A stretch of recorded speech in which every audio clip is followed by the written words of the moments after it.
Happy Thursday to you, and thanks for joining us in Up North Live Unscripted at 6:30. Well, after most of us saw snow yesterday from a system, today more of us saw more snow, this time from lake effect. So, Joe, when will we see an end to all of this snow, or at least a break? You ever wonder what it's like to live in a place where you get system snow and then it's all done? I do. Like a storm comes through and then, that's it for a week. Yeah. Yeah, I know. We some of us love lake effect snow too, but we have that today. That is going to end tonight, though. As we move forward, Maya, we're going to see the snow tapering off, and then as we head into the day tomorrow, a break for Valentine's Day should be good. We're looking at mostly cloudy skies out there, and a quiet day coming up tomorrow. By the way, you have weekend plans? I do. I'm going skiing. Well, guess what? I got some snow again for you. All right, I'll take it. All right. We'll have more on that in a few minutes. All right. Thanks so much, Joe. Our top story tonight, more than a dozen mailboxes in the St. Ignace area have been damaged. Now police are asking for your help to try to figure out who did all of this damage. So our Daniel Zivian checked out the mailboxes that were damaged and spoke with a family who has been affected by this. I pulled the curtains back, and there was something sitting on the porch. I couldn't imagine what it was. We thought that because of the time of year, it could have been a plow truck, right? That maybe hit one or somebody ran into one accidentally. But obviously, as the numbers kept growing, it became very obvious that it was an intentional act. And that's the first thing everybody says. The snowplow hits it. But this one had the board still there that the mailbox was sitting on, but the mailbox was gone. James says the suspect cut a swath across St. Ignace, giving the police a rough estimate of the path taken late Monday night. The total value of the mailboxes could result in felony charges. Probably talking between 12, 15, or possibly 20 mailboxes. It's more than just a mailbox, right? It's people's property. Many of our victims are older and they're on fixed incomes. So now they have to go out and spend money that they weren't planning on. Like $50 for a mailbox Phyllis's grandson has to get in Sault Ste. Marie. I feel confident that with the public's help, we can solve this case. What we really need is someone to come forward. Most likely someone has some information that will help identify the people involved in this. I just don't know of another town that prays and helps one another like this town does. So I'm sad to hear that, what happened to us. In St. Ignace, Daniel Zivian, Up North Live News. And if you have any information on who may have done this, take a look at your screen right now. You can call that number on your screen. Police are especially looking for people with security cameras facing the street, and callers can remain anonymous and still help. Now let's turn things over to our question of the day related to this story. We're curious if you have ever had your mailbox vandalized or damaged. Scan the QR code on your screen right now to vote. At this point, 64% of voters say yes. I know personally, growing up, our mailbox was damaged pretty much every winter from snowplows. As Danny mentioned in his story, that usually is the cause. But of course, in this situation, certainly no snowplow did all of this. So we will continue to keep an eye on those live results and check back in with them at the end of the show, and also read some of your comments on our Facebook page or on this live stream. Looking ahead to this weekend now, Traverse City St. Francis will host a basketball game. And while a winner will be determined on the scoreboard, it's actually a community and a pediatric cancer care center here in northern Michigan that will come out on top as winners. And in the process of playing that game, a young woman's legacy will live on. Here's Mark Shillette with that full story. She was very excitable and vibrant and lived every day like it was her last shift, and she was going to take and make the most out of it. If you walk through the halls at Traverse City St. Francis, you'll see signs of just how special Katie Heinz was and is to this place. She was kind and considerate, and she loved basketball. In 2006, despite a heroic effort, leukemia took 16-year-old Katie Heinz. But there are reminders of her everywhere. Here at home, her parents still have her last pair of high tops. And in the gym where she played, a reminder for everyone. Well, her story is a through line of our faith, is you have this terrible situation that you're brought to. And what did it do for her? It brought her grace. It brought her hope. It brought her peace. And that is always a terrific message for younger people. Katie died 16 years ago. The kids that walk the halls and take the court here these days didn't know her, but many know of her, thanks to things like this, as well as Katie's former classmates. Right now, a lot of her graduates are people that would have graduated with her. Their kids are coming into the high school. So it's a neat thing to be able to share that two-generational knowledge of somebody that has had such a tremendous impact on our school and community. You see, Katie brightened up these halls and played hard on this court, but her impact didn't pass when she did, and her legacy extends far beyond this place. We were diagnosed in 2004. They said you have to go either to Grand Rapids or to Ann Arbor. And so now kids don't have to do that. They can stay here and get their therapies here at Munson, which is phenomenal, at the Whole Family Cancer Center. Katie traveled a lot for her treatment. Today, young people don't have to. That's part of Katie's legacy. And thanks to the annual Katie Heinz basketball tournament, since the first game in 2007, more than $225,000 has been raised to support young patients and their families during their cancer journey. To help families in need get local support for their support so that their kids and their family can at least have one worry taken off their table.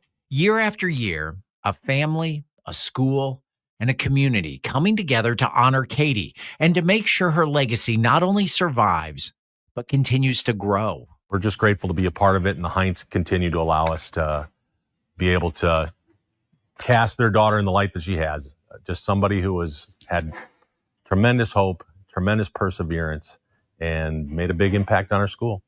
And beyond. Her absence felt every day by those who knew and loved her, but strangers still feel her presence in their time of need.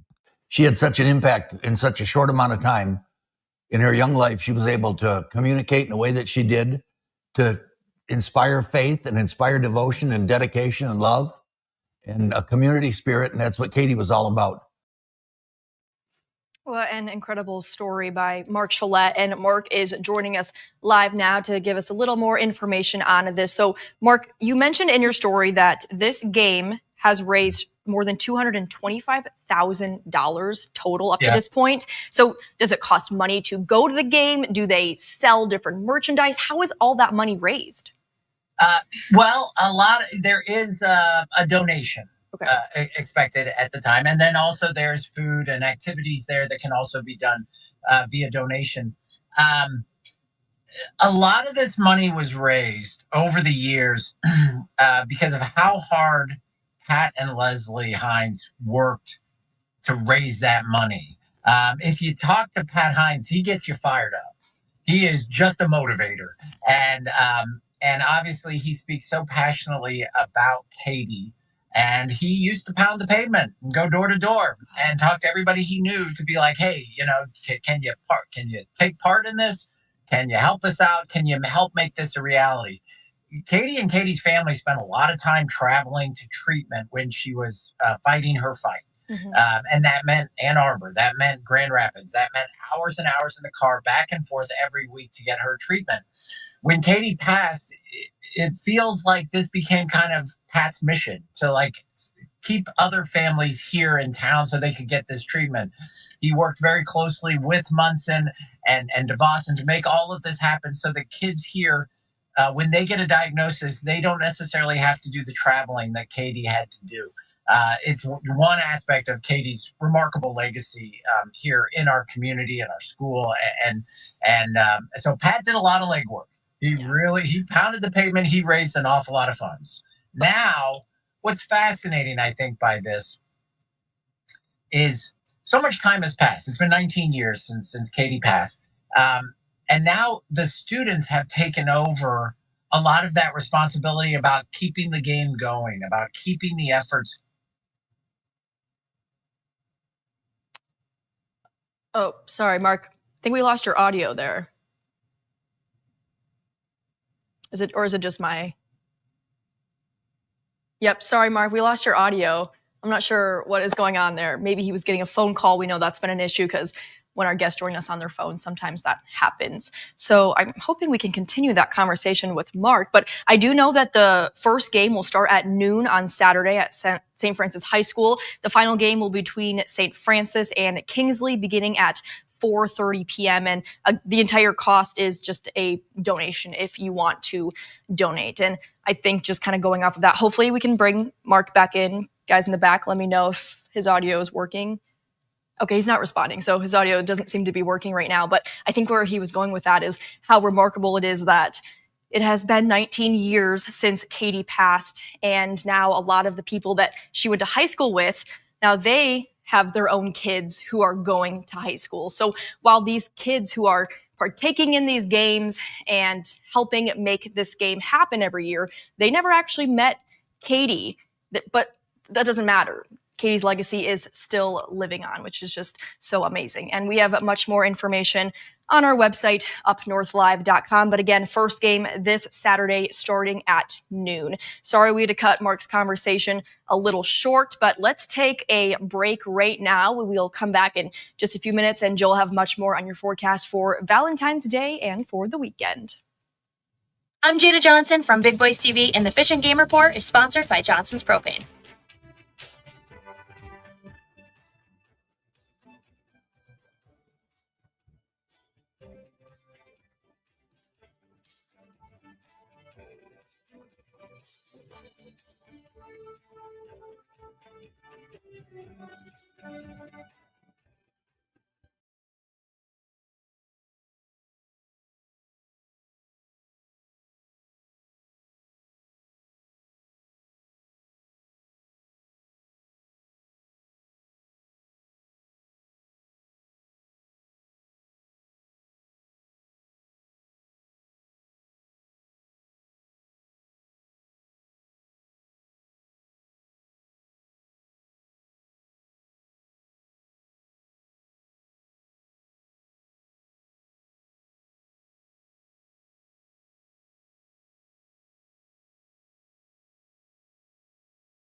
Welcome back, everyone. I'm sure some of us have plans tomorrow for Valentine's Day, whether that's just going out to maybe a nice breakfast or dinner or just spending time with loved ones. Chances are you'll probably be hitting the roads tomorrow, especially if you have to go to work or school.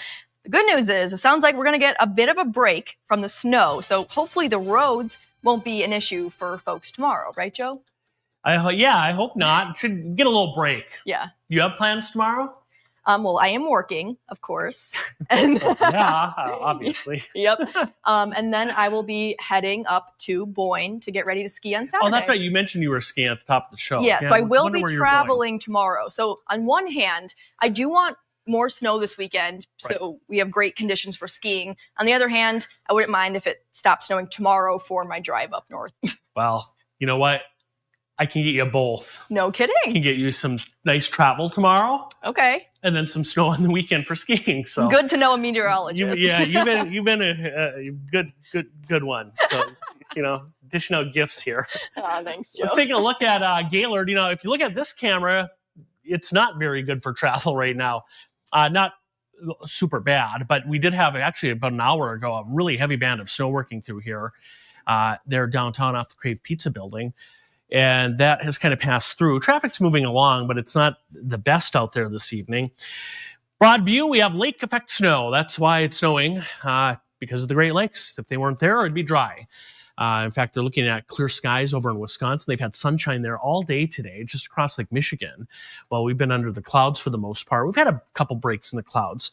But the big area of snow is right here. Let me double click on that. Here's radar zooming in a little bit into northern lower Michigan. It's this band right there, that dark shade of purple. So Charlevoix, Antrim counties around Gaylord, especially just south of Gaylord now around Otsego Lake, heading down toward Frederick. That snow band just passing through the Twin Lakes area, Lewiston, Atlanta, Garland Village, over toward Mayo currently. Other snow showers to the south, but they are starting to already fade away because we have much drier air working. And there's a look across the UP. Some snow north of Sault Ste. Marie at this hour up into parts of Ontario there in Canada. But again, across the lake, look how clear it is tonight. And that drier air is punching in here. So it's going to disrupt the snow overnight tonight. So I don't think we're going to deal with a whole lot of that. So watch what happens. The snow ending right there. And then tomorrow morning, not bad. We should see some sunshine in the morning, dry for the afternoon. It'll cloud up a little bit. I wouldn't worry about that snow in the evening until late. But then look Friday night late, after midnight, here comes the snow. It's going to be pretty snowy from, pretty much across the entire state. Snow rolls in Saturday, off and on snow expected, maybe a little less as you head up north. So regionally, here's a look at snow starting tomorrow night into Saturday. You can see the snow, just about everybody in Michigan getting some. And then here's a look back home. There's the lake effect snow tonight. And then here's that system coming in right there.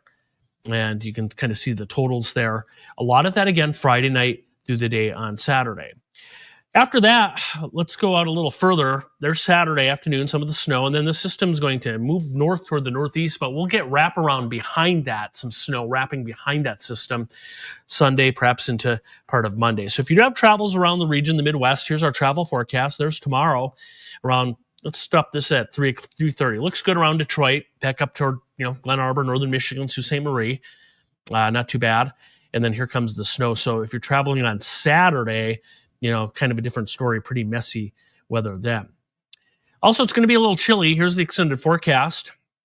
And you see the cool down will be in the teens and 20s Sunday, but look at Monday on President's Day, some scattered lake effect snow and highs of 10 and 13. I do think those are average numbers. I do think we'll see some single digit highs on Monday. So it is going to be a cold one.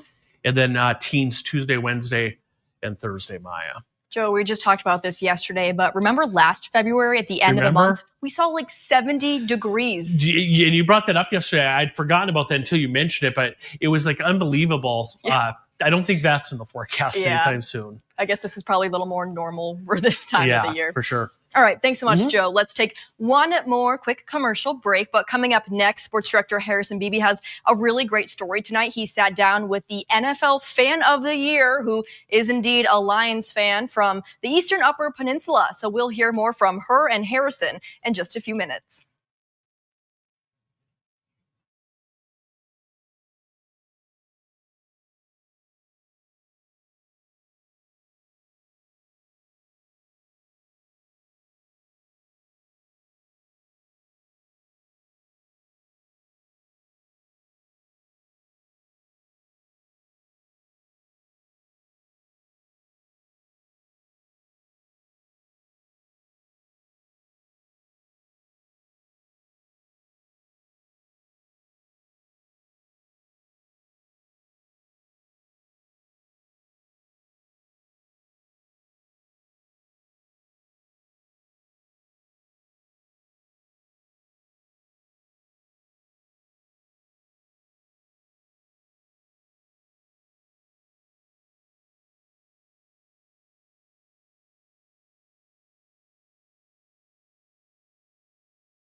I think it's safe to say around the UpNorthLive studios, I'm definitely one of the biggest Lions fans here. Our director, Dan, is certainly a big Lions fan, and we have a few others, but we don't come anywhere close to Megan Stefanski. She's not only the fan of the year for the Lions, but for the entire NFL. And our sports director, Harrison Beebe, got to catch up with her.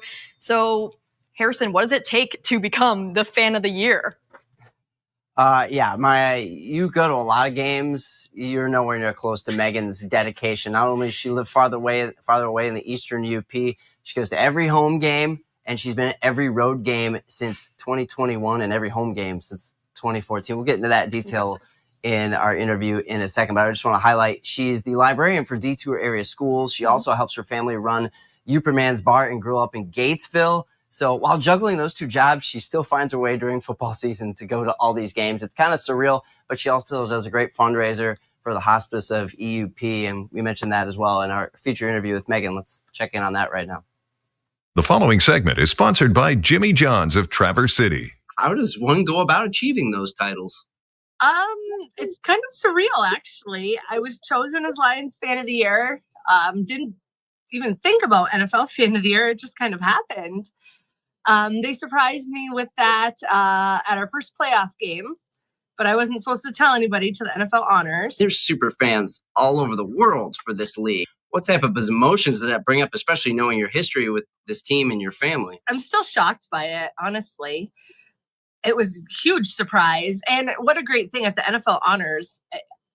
Like I said, it's still a shock. I got to stand on the stage with Jamie Erdahl, who's one of my favorites. I love Good Morning Football. Sitting on a couch, I look over and I'm sitting next to Micah Parsons. And I look over and Roger Goodell's at the bar. And then John Hamm was like, "Hey, I love your jacket." And I just said, "Thanks, John Hamm." You could stand on Bourbon Street and every 10 minutes someone would walk by. Like a barstool parade at one point. Dave Portnoy went by, John Gruden went by, Barstool Big Cat was there.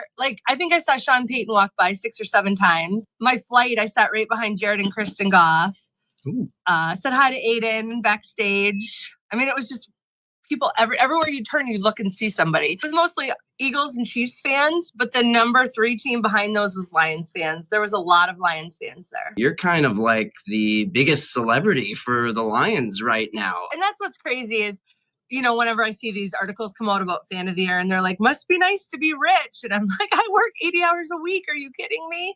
I work a second job just to afford football season. I haven't missed a home game since 2014. The away games, it was always just 4 or 5 a year. But the last one I missed was in 21 when we played in Seattle. It sounds like your tailgates, they're done as a big fundraiser to help raise money for that hospice care, correct? That was my dad's charity.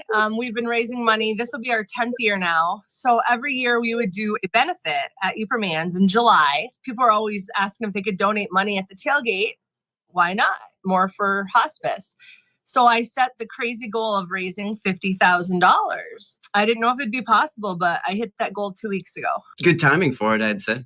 Yeah, it was a week before the NFL honors. And it's the only hospice in the entire state that's completely free. If you can use your fandom for something great, you might as well.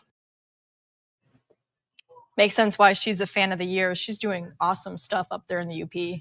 Yeah, it's not only the dedication to being at the games, but, supporting that charity and she's telling me about the networking she does with fans across the country. Hint, hint, that's kind of how she's able to make this possible of visiting all the different road cities and going to all these games. It really does take a village, or in this case, a country, to help piece together these road trips. And Megan says she wouldn't have it any other way. She doesn't plan to give it up anytime soon, and she plans to have those season tickets for the rest of her life. I love that for Megan, and I'm very jealous, but I'm taking notes. I'm coming for her title in the future. I'll probably have to get a second job too, though, if I want to go to as many games as she does. Okay, thanks so much, Harrison, for joining us. Let's take a quick break. We'll check in with our question of the day and the live results in just a couple of minutes.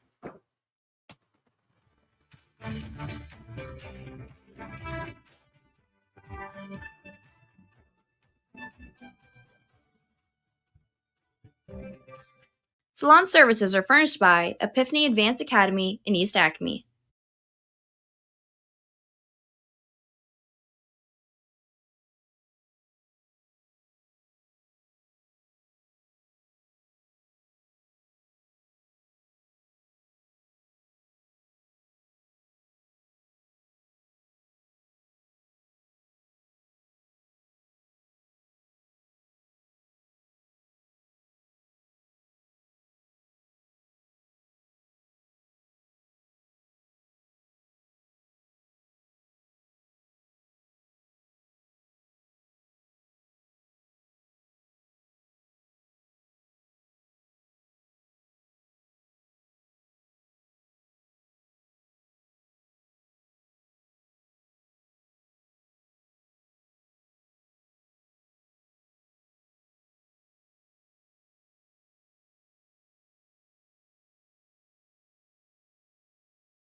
Earlier in the show, we told you that more than a dozen mailboxes were damaged in St. Ignace, and police are asking for help trying to figure out who damaged all those mailboxes. But that prompted our question of the day.